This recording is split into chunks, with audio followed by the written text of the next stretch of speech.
แต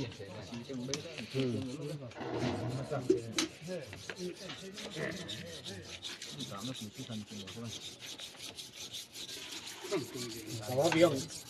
เอาเดี๋ยวได้เตรียมอามุกผมโลกมาตรงไปแบบผมโดนอะไรอามุกผมโลกมาตรงว่าจะไง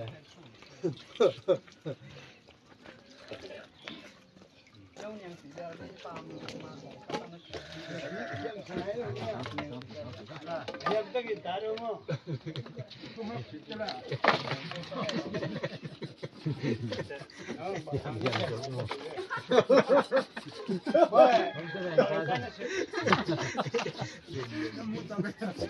ลงมืออะไร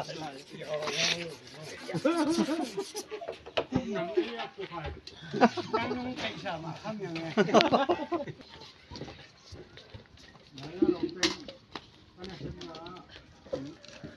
เย็นท่าอ่างนกตัวนี้อาเจียนตัวกว้างเป็นตัวที่มีเลยชมน้ำนี่นี่อันนี้อยู่แล้วทักดีแล้วหรือเปล่า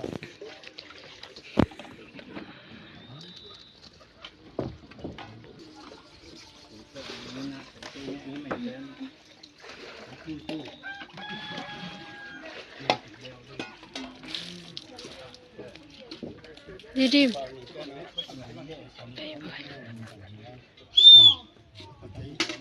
แล้วตัวนี้มันจะ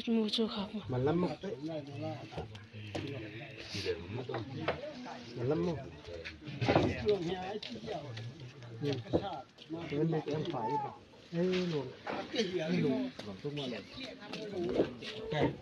นี่นาจางเปลี่ยนให้เจียวมั้งทางเดียว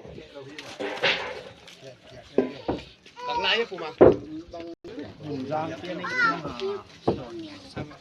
เห็นเดิมด้วยเห็นอยู่ยังมาที่บ้านจับโบเขาเต้นเลยอะไรอามาเราใกล้จะเก่งด้วยอาคารหมอฝ่าหมอวัวตั้งแบบ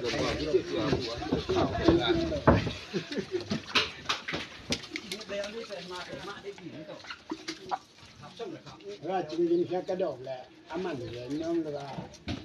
ระบบมันเหรียญน้องเลย